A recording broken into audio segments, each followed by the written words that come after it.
After a match, Daizen Maeda was racially abused outside Ibrox, not online, not anonymous, face to face. The man responsible was Kenneth Tannock, 41 years old.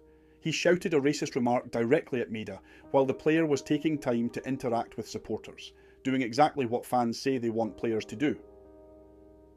Police officers nearby heard it and stepped in immediately. No debate, no confusion. He later pleaded guilty to a racially aggravated offence, and for that, a £245 fine. No football banning order, no community service, no meaningful consequence that stops it happening again. So, let's ask the obvious question. How is that supposed to deter anyone?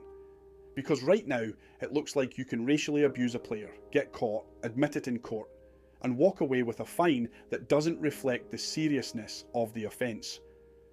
Let's not dress this up. This isn't a mistake. This isn't just alcohol. This is racism. Directed at a player who has done nothing but represent his club with professionalism and respect. And if someone feels comfortable enough to shout that in public at a player with police standing nearby, that doesn't come out of nowhere. Now look at it from a Celtic point of view.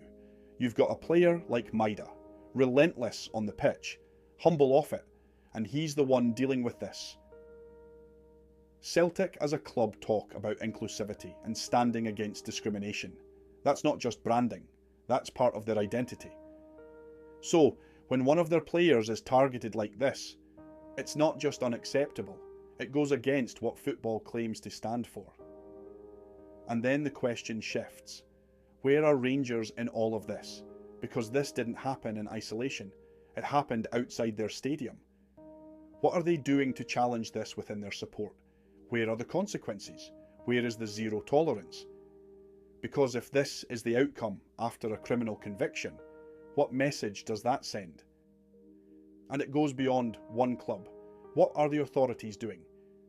Football loves campaigns, slogans, statements, but when it comes to real action, a £245 fine. You cannot claim to be serious about tackling racism while handing out punishments that barely register. And then there's the way this gets framed. Alcohol was involved. Out of character. One-off incident.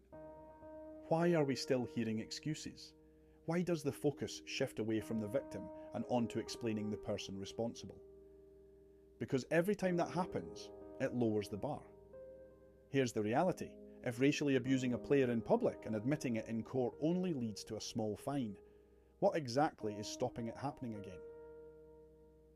What is the deterrent? Right now, it looks like the system is more interested in closing cases than changing behaviour. This isn't about rivalry. This isn't Celtic versus Rangers. This is about whether Scottish football is actually serious about racism, or just pretending to be.